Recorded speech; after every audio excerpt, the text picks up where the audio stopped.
一間屋終於安靜了，一顆心先開始動搖，仔細肯聽教，笑容我既重要，容讓是禮貌，道歉不可缺少，累了，一盞燈只好熄滅了。一粒星顯得更寂寥，難道我寧願他人好？最後連想講出感覺亦怕很無聊，存在亦變得多麼少。誰會喜歡聽我吐苦水？想要的如何爭取？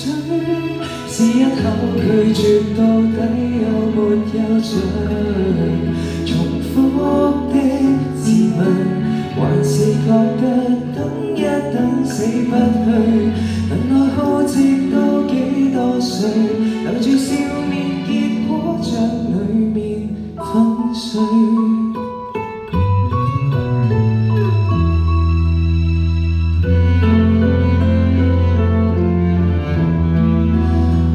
再怪原生家庭悶得很，我未能圈出界線，可怎麼不忿？任何事亦太傷心，太着緊。誰會喜歡聽我吐苦水？想要的如何爭取？是一口拒絕到底有沒有罪？重複的自問，回頭又覺得不說更加乾脆。能愛好直到多麼氣餒，留住笑面，偏偏一切沒興趣。為了可以留住身邊的人，我拼到懷疑着人生。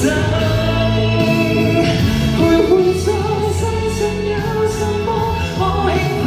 當我看着遠方那麼灰暗，眼前全是內疚感，不吸引。還有一種感覺更空虛，來到這種感覺太唏噓。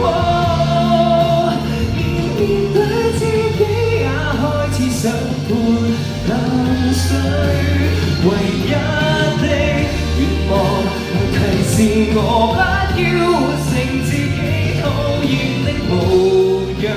無論什麼不對，忘了心底總有暖風吹。不要哭，為何不溫柔這樣？來苦心自問，仍能如孩子笑着睡。能量已盡，毫不反對，期望有份美好不會失去。